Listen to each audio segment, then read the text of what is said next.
आपको पता है, हम में से ना बहुत सारी होममेकर्स ऐसी होती हैं जो अपना 100% अपनी फैमिली को देती हैं, अपने घर को देती हैं।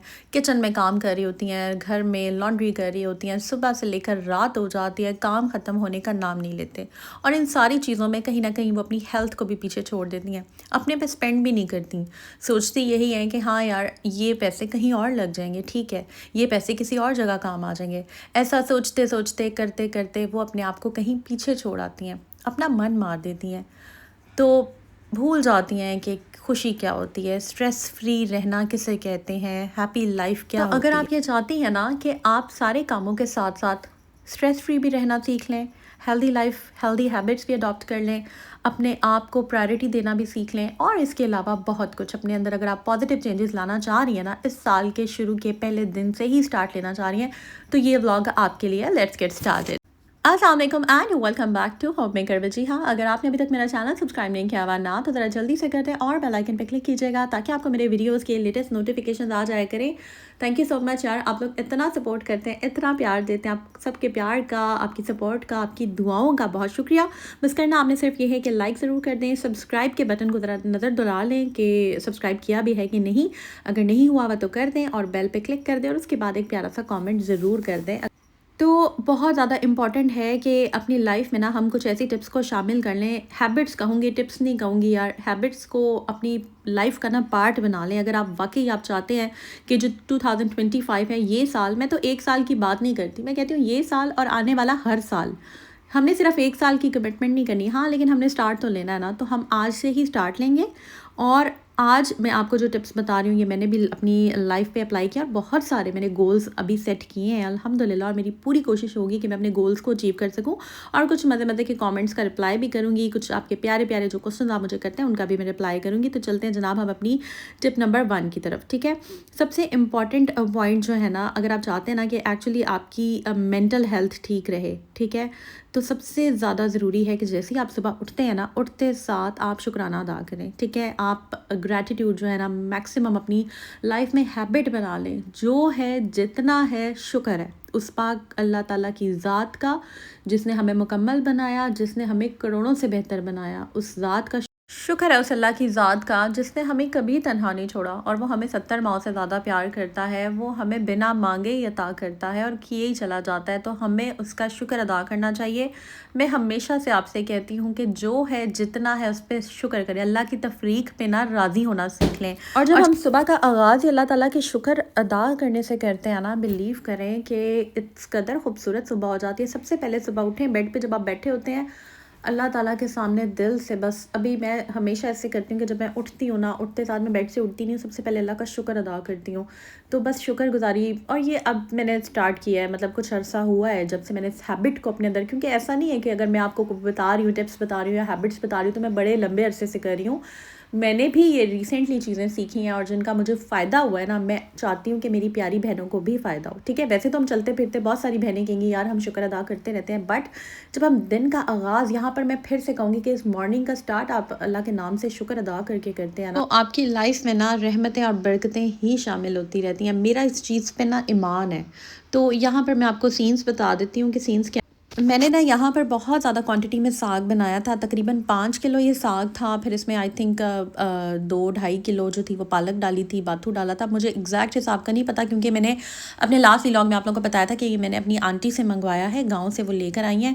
तो बस बड़ा पतीला मैंने चढ़ा दिया था और बस इसको ग्राइंड करूँगी। साथ आप लोगों के सामने ही जो है इसको इसकी जो किस तरह से मैं इनको अरेंज करती हूँ, एडजस्ट करती हूँ, ग्राइंड करती हूँ, सब कुछ मैं आपको दिखाऊंगी कि किस तरह से हम स्टॉक रेडी करके रख सकते हैं और अपने प्यारों को, अपनी फैमिली मेम्बर्स को प्यारा प्यारा साग का गिफ्ट भेज सकते हैं। ठीक है, तो यहाँ पर अब हम चलते हैं अपनी सेकंड हैबिट की तरफ। दैट्स वेरी इंपॉर्टेंट कि यार आप ना अपनी कोई हॉबी ज़रूर बना लें। कोई भी ऐसा काम जो आपको करना अच्छा लगता है, रोज़ाना कुछ टाइम अपनी हॉबीज़ में स्पेंड ज़रूर करें। जैसे कोई पेंटिंग हो गई, गार्डनिंग का लोगों को बहुत शौक़ होता है, इसके अलावा जर्नल लिखने का लोगों को बहुत शौक़ होता है, राइटिंग का शौक़ होता है, पोइट्री का शौक़ होता है। बहुत सारे लोगों को डिफरेंट शौक़ होते हैं। तो इसी तरह मेरा जो शौक़ था वह व्लॉगिंग था, और मेरी मीडिया स्टडीज़ थी, तो बस इसलिए ये मेरा जो शौक़ था ये डेवलप हो गया। और बिलीव करें कि ये जो व्लॉगिंग है ना, लिटरली मैं बहुत अच्छा फ़ील करती हूँ, फ्रेश फ़ील करती हूँ और मैं व्लॉगिंग करना पसंद करती हूँ। इसी तरह हर इंसान की हॉबी होती है। इसके अलावा मेरी एक हॉबी नहीं है, मेरी खैर बहुत सारी हॉबीज़ हैं, लेकिन जो बहुत अच्छी लगती है मुझे वो व्लॉगिंग है। इसके अलावा मुझे फ़िट रहना, फ़िटनेस रिलेटेड चीज़ों में इंटरेस्ट लेना, न्यूट्रिशन में इंटरेस्ट लेना, ज़्यादा से ज़्यादा पढ़ना, सीखना चीज़ों को, कौन सी चीज़ें हेल्थ के लिए अच्छी होती हैं, मुझे शौक़ है। मतलब मैं आपको ना इसका फ़ायदा बताती हूँ कि इसका फ़ायदा क्या होता है। जब आप किसी ऐसी चीज़ में अपनी एनर्जी लगाते हैं ना जिसका आपको शौक़ होता है, जो करना आपको अच्छा लगता है, तो बिलीव करें आपका इधर-उधर ध्यान नहीं जाता, वसवसों में ध्यान नहीं जाता। उसने क्या कह दिया, इसने क्या कह दिया, ऐसे हो गया, वैसे हो गया, उसने मुझे टॉन्ट मारा, ऐसे मतलब होता है ना यार, जब हम अक्सर रोटियाँ पका रही होती हैं, खाने पका रही होती हैं, हम बहुत होम मेकर्स मेरे साथ रिलेट करेंगी। हमारे माइंड में ना ये चीज़ें घूम रही होती हैं कि यार उसने मेरे साथ ऐसे कर दिया।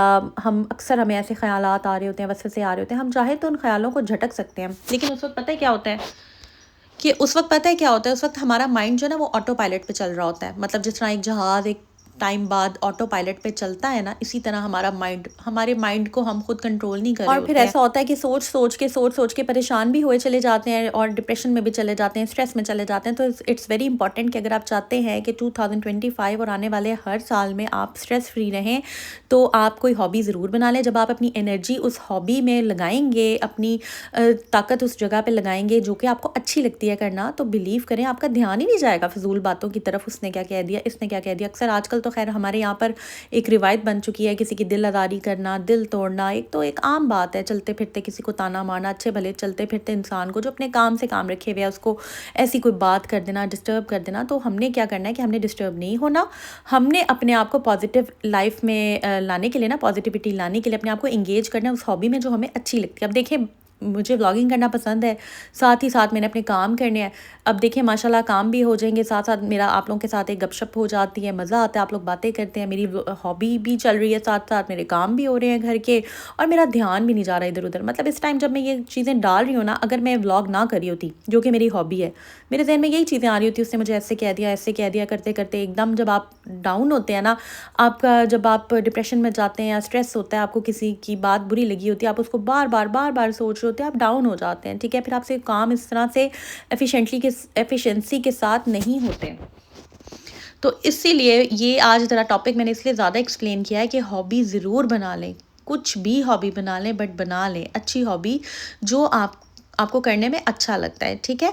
तो ये मैंने ज़रा ज़्यादा एक्सप्लेन कर दिया। अच्छा, यहाँ पर मैं सीन्स बता देती हूँ। ये ज़िप-लॉक बैग्स बहुत सही रहते हैं। दूसरी ऑप्शन मेरे पास ये थी कि मैं ना प्लास्टिक के बॉक्सेस ले आती, लेकिन आपको पता है कि बॉक्सेस स्पेस ज़्यादा ऑक्यूपाई करते हैं। मेरे पास डीप फ्रीज़र नहीं है, इस वजह से मैंने इनको जो मतलब मेरा अपना पर्सनल डीप फ्रीज़र नहीं है, लेकिन नीचे हमारे यहाँ इन-लॉज़ में है, तो मैं फ़िलहाल इसको वहीं पे रख दूँगी। लेकिन बॉक्सेस की जगह तो वहाँ पर भी नहीं थी, तो बस मैं इसको अब ज़िप-लॉक बैग्स में डाल दूँगी और एक बड़े बैग में डाल दूँगी। जो मैंने अभी गिफ्ट करने हैं वो मैं अभी कर दूँगी। कुछ मैंने फ्रीज़ करके करने हैं, जो जिस तरह के दूर रहते हैं हमारे फ्रेंड्स एंड फैमिली, तो फिर उनको फिर मैं फ्रीज़ हुआ दे दूँगी, ठीक है? तो ये बड़ा एक मज़ेदार काम होता है।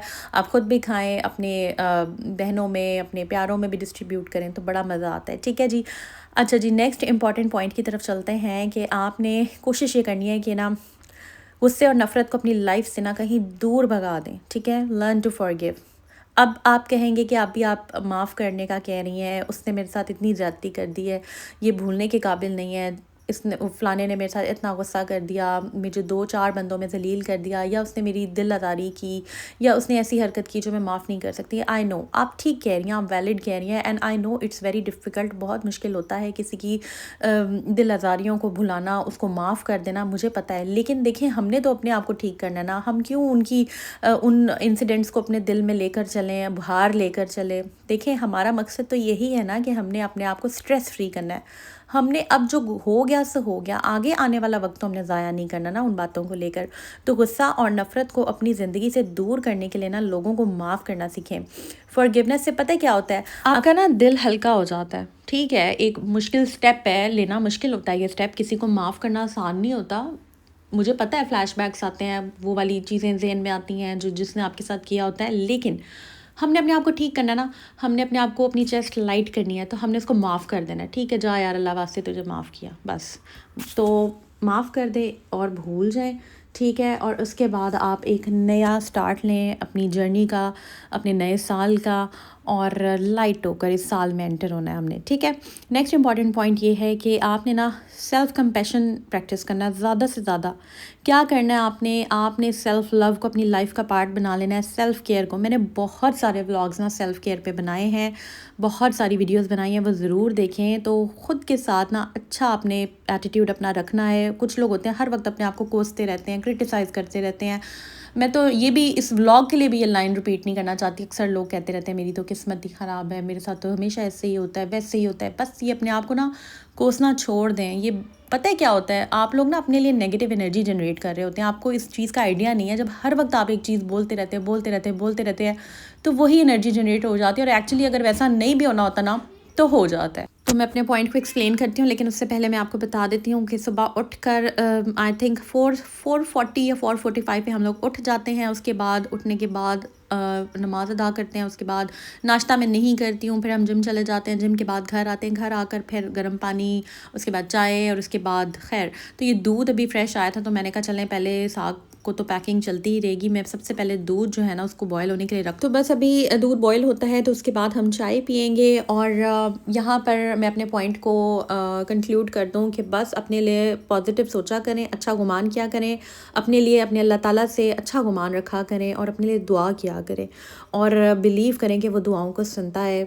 अल्लाह जब एक बंदा अपने दिल से, सच्चे दिल से दुआ करता है ना, बिलीव करें कि लाइफ में अक्सर ऐसा टाइम आता है कि जब कोई भी आपके साथ नहीं होता सिवाय अल्लाह ताला के। तो बस मैं कहती हूँ कि बस अपने अल्लाह के आगे झुक जाएं, अल्लाह से दुआ मांगें और वो यकीनन दुआओं को सुनता है। और अपने लिए अच्छा सोचा करें, अच्छा बोला करें, ठीक है। नेक्स्ट इंपॉर्टेंट पॉइंट ये है कि आप ना छोटी छोटी ब्रेक्स में काम किया करें। एक साथ अगर एक लंबे टाइम के लिए आप खड़े होकर किचन में काम कर रहे हैं या फिर बाहर सारा दिन घर के कामों में आप होम मेकर सारी मसरूफ़ हैं और करती चली जा रही हैं काम, ब्रेक नहीं ले रही, रेस्ट नहीं कर रही, अपना ख्याल नहीं रख रही, तो फिर जो है ना आप एग्जॉस्ट हो जाते। और जब आप एग्जॉस्ट हो जाते हैं ना तो फिर आपसे आगे के काम ठीक नहीं होते और अल्टीमेटली आपकी हेल्थ भी ख़राब होती है। तो ब्रेक्स लेना बहुत ज़्यादा इंपॉर्टेंट है। और नेक्स्ट अच्छी हैबिट है जिसका बहुत ज़्यादा फ़ायदा होता है ना, वो ये है आपने क्या करना है कि मुस्कुराना है। स्माइल मोर ऑफन, हर दिन ज़्यादा मुस्कुराएं, चाहे छोटी सी भी बात क्यों ना हो। हम लोग ना स्माइल करने में कंजूसी करते हैं, मुस्कुराने में कंजूसी करते हैं, हंसने में कंजूसी करते हैं, सीरियस रहते हैं। ऐसा नहीं रहना चाहिए। कुछ लोग आपने देखा होगा हर वक्त मुंह बना के रखते हैं और मुंह फुलाया होता है, ऐसे आईब्रोज जो ऐसे की होती हैं और बस चलते फिरते, सर भी नहीं हिलाते, आंखों से बस इधर से कोई उधर जा रहा है ऐसे देखते हैं, उधर से इधर जा रहा है ऐसे देखते हैं, ना बोलते हैं कुछ, बस टू द पॉइंट बात की। क्या फ़ायदा। ठीक है, जो बड़े हैं उनका एक हर एक अपना स्टाइल होता है, लेकिन बहुत सारे बड़े भी अक्सर मैंने देखा है गुस्से में रहते हैं। लेकिन हमने जो है ना अपने आप को बदलना है। हर एक का अपना तरीक़ेकार है, हम लोगों को चेंज नहीं कर सकते लेकिन हम अपने आप को तो चेंज कर सकते हैं, ठीक है। तो हमने क्या करना है, मैं आपको अपनी इनफैक्ट मैं कल किसी से बात कर रही थी, उनको यही बता रही थी कि अक्सर जब मैं किचन में खड़ी होती हूँ ना, काम कर रही होती हूँ, तो फिर मैं मुस्कुराने लग जाती हूँ। बेशक किसी बात पर हंसी नहीं आ रही, मुस्कुराएं। हाँ, वक्ती तौर पर बंदा थोड़ा पागल भी लग रहा होता है, लेकिन शुरू में थोड़ा लगता है, लेकिन आपने मुस्कुराना है। आप 1 मिनट मुस्कुराएंगे, 2 मिनट मुस्कुराएंगे, तीसरे चौथे 5वें मिनट आपका ब्रेन जो है ना वो ऐसे न्यूरॉन्स प्रोड्यूस करता है जो कि आपको, आपके ब्रेन को ना बेसिकली सिग्नल जा रहा होता है कि बंदा यार खुश है, ठीक है। तो ऐसे सेल्स प्रोड्यूस होते हैं जो कि फिर आपको, आपके अंदर जो एक पॉजिटिविटी क्रिएट करते हैं, ठीक है। तो बस बजाय इसके कि वसवसों में रहें, सोचों में रहें, फलाने ने ये कर दिया, उसने ये कर दिया, ऐसे हो गया, वैसे हो गया, उल्टा पुल्टा सोचें, आप स्माइल करना सीख लें। छोटी सी वैसे भी मुस्कुराना सुन्नत है, ठीक है। तो ये किया करें। इसके अलावा लर्न टू से नो का मैं आपको हमेशा कहती हूँ। नेक्स्ट हमारी जो टिप है वो यही है, लेकिन हर वक्त नो कहा नहीं जाता। आई नो दैट हर वक्त हम नो कह भी नहीं सकते। जिस तरह की हमारी सोसाइटी है, जिस तरह का यहाँ पर हमारा ब्राउन फैमिलीज़ में या ससुरालों में या फिर बहुत से लोगों में, घरानों में ऐसे होता है कि हम लोग मना नहीं कर सकते हैं। तो ठीक है, कोई बात नहीं, कभी किसी का मान भी रख लेना चाहिए, लेकिन जितना आप कर सकते हैं उतना करें। मतलब जब आपकी अपनी जान पे बना, समटाइम्स ऐसे हो रहा होता है कि ख़वातीन जो है ना होम मेकर्स गिरने वाली होती हैं, बस हर एक के काम कर रही होती हैं, इन रिटर्न उनको कोई अप्रिसिएशन भी नहीं मिलती, कुछ भी नहीं। और अल्टीमेटली क्या होता है, उनकी अपनी हेल्थ ख़राब हो जाती है, गिट्टों जोड़ों का दर्द लग जाता है और बस इस तरह होता है। तो बस अपने आप पे थोड़ा रहम करें और जहाँ पर आपको ज़रूरत हो नो कह दिया करें पोलाइटली, ठीक है। इसमें कोई गुनाह नहीं हो जाता। अक्सर ऐसे होता था कि ऐसे ही मुझे भी लगता था कि यार जैसे कोई गुनाह हो जाएगा, बट ऐसा नहीं होता। सेट करें भाई, अपनी प्रायोरिटीज़ क्लियर कर लें, ठीक है। नेक्स्ट हमारी हैबिट है, यहाँ पर मैं बताती चलूँ कि बस मैं चिकन कढ़ाई बना रही थी, और बच्चों को भी आप जब इस तरह से ट्रेन करें, जब आप बच्चों के सामने जब आप करते हैं ना चीज़ें, तो उनको भी पता चल जाता है हमने किस तरह से ऑर्गेनाइज़ करना है। तो बस ये मेरी बेटी माशाल्लाह किचन में थी, उसने कहा मम्मा आपने डेट्स को अभी तक बॉक्स में नहीं डाला, तो बस उसने निकाली और मेरी हेल्प कर दी। इस तरह से बच्चे खुद ही सीखते हैं। तो यहाँ पर जनाब ये मैं गर्म पानी के अंदर मेथी दाना डाला हुआ है, ये बड़ा अच्छा फ़ैट बर्नर है, आपका बेली फ़ैट कम कर देता है। तो हेल्थ रिलेटेड टिप्स बहुत सारी दूंगी आगे, मैंने आपके साथ और बहुत सारी ग्रूमिंग रिलेटेड टिप्स भी शेयर करनी है, लेकिन ये वाली जो चीज़ें हैं ना जो मैं अभी बता रही हूँ, इसकी भाई मुझे भी बहुत ज़्यादा ज़रूरत है। तो बेसिकली आप लोगों को बता रही हूँ और अपने आप को मैं रिमाइंड करा रही हूँ कि ये चीज़ें मैंने फिर से करनी है, ठीक है।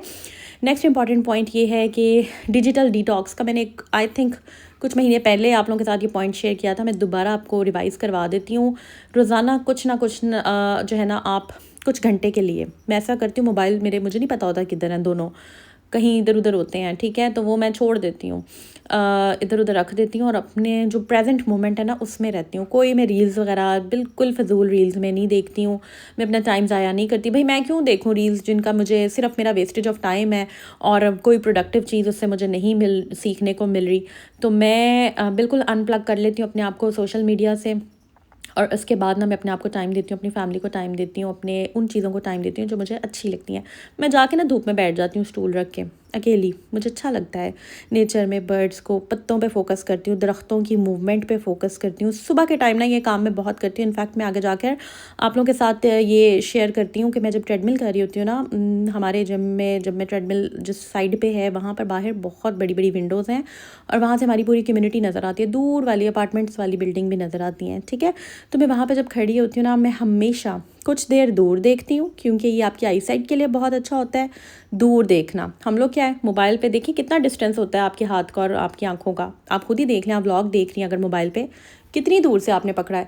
मैं तो बिलीव करें जिस फ़ोन पे मैं ये वॉइस ओवर कर रही हूँ ना, ये फ़ोन भी कहता है कि पूरी बाजू जितना दूर रखो मुझे, अगर मैं इसको अपनी आंखों के पास लाऊंगी ना तो इसके आगे ये बंद हो जाएगा, फिर मुझे इसको दूर करना पड़ेगा तो ये खुलेगा। ऐसी सेटिंग मेरे हस्बैंड ने इस पर लगाई हुई है। तो लिटरली फिर ये होता है कि मैं भी दूर रखती हूँ फ़ोन को। और आप जब, तो मैं आपको ये बता रही हूँ कि जब मैं खड़ी होती हूँ ना, ट्रेडमिल कर रही होती हूँ, वॉक कर रही होती हूँ, तो फिर सामने दरख्त पे पत्तों की जो मूवमेंट होती है, सुबह का टाइम होता है, परिंदे जो हैं वो चहचहा रहे होते हैं। अभी तो खैर मैंने जब शॉर्ट आप लोगों के साथ शेयर किया, ये थोड़ा सा दिन हो गया हुआ था, लेकिन इससे पहले जब हम पहुंचते हैं ना अंधेरा होता है, तो बिलीव करें कि हल्की हल्की रोशनी होती है उसमें, इतनी प्यारी लग रही होती हैं पत्ते, दरख्त, और ये टाइम मैं कहती हूँ इतना खूबसूरत होता है। मैं अभी आपको आगे जाकर दिखाती भी हूँ। यहाँ पर मैं, तो यहाँ पर जो मैं अपना पॉइंट कंक्लूड कर रही हूँ वो ये है कि बस कोशिश करें कि थोड़ी देर के लिए ना अनप्लग हो जाया करें और बस अपनी फैमिली को टाइम दिया करें। मेंटल हेल्थ को बहुत इंप्रूव करती है ये चीज़ ऐसा करने से। नेक्स्ट इंपॉर्टेंट पॉइंट ये है कि आपने ना डीप ब्रीदिंग एक्सरसाइजेस करनी है स्ट्रेस को कम करने के लिए ना, और अपने दिमाग को रिलैक्स करने के लिए इट्स वेरी इंपॉर्टेंट कि आप डीप ब्रीदिंग करें। हर दिन कुछ मिनट्स ज़रूर निकाल लें डीप ब्रीदिंग के लिए, जिससे आप अपने बॉडी को, अपने माइंड को काम रखें। मुझे याद है कि जब मैं यूनिवर्सिटी में होती थी ना, तब मुझे इतनी साइंस नहीं पता होती थी हर चीज़ की, ये जो मैं आपको बता रही हूँ ना, बस मुझे मोटी मोटी बातें पता थी। शौक मुझे तभी से था, काफ़ी पुरानी बात है, लाइक कॉलेज में, यूनिवर्सिटी में जब मैं होती थी, तो फिर मैं डाइस पे जाने से पहले जब हमारी प्रेजेंटेशंस होती थी ना, तो मैं डीप ब्रीदिंग करती थी हमेशा। अक्सर आपने देखा होगा बच्चे, अक्सर स्टूडेंट्स होते थे जो प्रेजेंटेशन देते हुए अक्सर एकदम उनका सांस ख़राब हो रहा होता था, उंगलियां कांप रही होती थी, आपने देखा होगा अक्सर हाथ कांप रहे होते हैं और वो कंफ्यूज हो जाते हैं। लेकिन मैं अल्हम्दुलिल्लाह मैं बहुत अच्छी प्रेजेंटर रही हूँ, मैं कभी भी कंफ्यूज नहीं होती थी। उसकी रीज़न ये होती थी कि मैं डीप ब्रीदिंग करती थी हमेशा। पेपर पकड़ के मैं रटे नहीं एंड पे मारती, मैं गहरे सांस लेती थी। कोई 10 मिनट पहले या 5 मिनट पहले ना मैं ये प्रैक्टिस स्टार्ट कर देती थी। गहरा सांस अंदर लिया, इनहेल किया आपने, थोड़ी देर पेट में रखा और उसके बाद मुंह से सांस बाहर निकाल दिया, एक्सहेल किया, ठीक है। इससे आप काफ़ी रिलैक्स हो जाते हैं और आपको अपने टॉपिक पे ग्रिप तो होती है, आपने प्रिपरेशन तो करनी है। एंड टाइम पे रट्टे मारने का कोई फ़ायदा नहीं होता। आपने वो फ़ायदा होता है एग्ज़ाम से पहले। एग्ज़ाम से पहले आपने अगर सारे नोट्स एक दफ़ा गो थ्रू कर लिए ना तो फिर फ़ायदा हो जाता है। लेकिन मैं यहाँ पे बात करी प्रेजेंटेशन की, जब आपने लोगों के सामने बोलना होता है, लोगों के सामने प्रेजेंट करना होता है, तब ये चीज़ बहुत इंपॉर्टेंट होती है। और इसके अलावा डेली रूटीन लाइफ में जब आप अपने आप को काम रखना चाहते हैं, रिलैक्स रखना चाहते हैं, तो स्पेशली वो तब, अब जब हम 30+ हैं तो हमें बहुत ज़्यादा ये चीज़ जो है ना रिलैक्स रखती है। यहाँ पर मैं दर्जी के पास जा रही हूँ अपने सूट्स कह रही हूँ, अपने सूट लेने के लिए, ठीक है। तो बस साथ साथ मैं आपसे अपनी नेक्स्ट जो है ना वो टिप शेयर करती हूँ। बहुत सारी बहनें मुझसे पूछती हैं, तो फिर मैंने यही सोचा कि यार मैं ना डिटेल व्लॉग बनाऊँगी, जो जो आपके क्वेश्चन होते हैं ना उनका मैं आंसर करूँगी, ठीक है। तो नेक्स्ट इंपॉर्टेंट पॉइंट ये है कि कोशिश क्या करें कि अगर किसी को, ये मैं अपने उन व्यूवर्स को कह रही हूँ जो 100 में से कोई 2 लोग कमेंट कर देते हैं ना, सारा 25 मिनट का 26 मिनट का व्लॉग देखने के बाद कोई एक नेगेटिव चीज़ पकड़ेंगे, और वो नेगेटिव होगी भी नहीं, खुद बनाएंगे। क्यों? क्योंकि उनका माइंड नेगेटिव होगा। तो नेगेटिविटी को आपने अपने अंदर से निकालना है। कोशिश करें कि अगर किसी के लिए आपका हौसला नहीं है ना अच्छी बात करने का, आपने व्लॉग देख लिया लेकिन आप में हौसला नहीं हो रहा कोई भी अप्रिशिएट करने का, अच्छा कमेंट करने का, तो आप कोई गंदी बात भी ना करें, आप कोई नेगेटिव बात भी ना करें, बैड कमेंट भी ना करें। अपने अंदर ये प्रैक्टिस एक ले आएँ। देखें, दिल आज़ारी करना हर किसी की ये बहुत बुरी बात है। तो कुछ लोगों को ना आदत होती है बाय द वे कुछ ना कुछ किसी को कहते रहते हैं, बुड़बुड़ाना, मुंह में बोलते रहना, गुस्सा निकालना। गुस्सा किसी और चीज़ का चढ़ा होता है, निकाल किसी और पे देते हैं। तो ये चीज़ भी आपने अपनी लाइफ में कम करनी है। देखिए, जहाँ पर मैंने इतनी पॉजिटिव बातें की हैं, मैं वो रियलिटी बेस्ड भी बातें करूँगी आप लोगों के साथ, जो कि बहुत सारे लोग ऐसा करते हैं, ठीक है। तो और ये आप लोग भी मानेंगे। बहुत सारे मेरे तो खैर अब तो मेरे जो सब्सक्राइबर्स हैं ना, मेरे प्यारे प्यारे व्यूअर्स, अक्सर मुझे कोई बैड कमेंट आ भी जाए ना तो खुद ही उसको निबड़ लेते हैं तो मुझे इतनी हंसी आ रही होती है, फिर मैं कहती हूँ यार ज़रा हल्का हाथ रखो, कोई बात नहीं। मैं कोशिश ये करती हूँ कि हार्श ना हूँ, किसी को मैं रिप्लाई ना करूँ अगर कोई ऐसा। अव्वल तो बहुत कम लोग ऐसे कमेंट करते हैं, बट आई डोंट नो वो क्यों करते हैं, मुझे रीज़न नहीं पता। तो खैर यहाँ पर ये सूट जो है वो भाई से सिल गए थे, भाई ने सी दिए थे, और सिलाई यार बहुत ज़्यादा हो गई है। तो बस कोशिश ये करती हूँ कि थोड़ी बहुत सेविंग भी करूँ, और जितनी कर सकती हूँ थोड़ा बहुत खुद पे स्पेंड भी करूँ। बहुत सारी होम मेकर्स होती हैं जो खुद पे स्पेंड नहीं करती हैं, कोशिश ये करती हैं कि यार बाकी चीज़ें पूरी हो जाएं, लेकिन अपनी ज़ात की नफ़ी करती हैं। तो ठीक है, एक टू सम एक्सटेंट ठीक है, फजूल खर्ची नहीं करनी चाहिए, मैं मानती हूँ, लेकिन कहीं ना कहीं थोड़ा बहुत एक चंक जो है ना खुद पे ज़रूर लगाना चाहिए, ठीक है। अगर मैं हमेशा से कहती हूँ, अगर आपके पास 10 रुपये हैं, ठीक है, आपने उसमें से 8 अगर सेव कर लिए हैं ना, तो 2 अपने पे लगाएं, लाजमी लगाएं। सो आई होप ये ब्लॉग आपको अच्छा लगा होगा। यहाँ पर मैं कहना चाहूँगी आप सब लोगों ने सब्सक्राइब ज़रूर करना है, मेरी प्यारी प्यारी बहनों ने ज़रूर सब्सक्राइब करना है, बेल पे क्लिक ज़रूर करना है, और लाइक ज़रूर करना है, ठीक है। जितने ज़्यादा लाइक्स आएंगे ना मुझे बहुत खुशी होती है लिटरली, और आप कमेंट्स करें, मैं सबको रिप्लाई करती हूँ, मुझे बहुत अच्छा लगता है। आप सब लोगों का मुझे सबके नाम याद है लिटरली। मेरी जो ऑडियंस है ना, जो from the very first day मुझे सपोर्ट कर रही है, अभी तक उनके कमेंट्स आते हैं। और जो मेरी प्यारी प्यारी बहनें बीमार हुई हुई थी वो जल्दी जल्दी ठीक हो जाए, और जो बिज़ी हैं वो भी ज़रा टाइम निकाल लें। और अगर जो मेरे साइलेंट व्यूअर्स देख रहे हैं ना, बस आप लोग भी जल्दी से कमेंट कर दें। अब आप लोगों ने साइलेंट नहीं रहना, ठीक है, वायलेंट भी नहीं होना तो चलें जी, अपनी दुआ में याद रखें और अपना ख्याल रखें। टेक केयर, अल्लाह हाफ़िज़।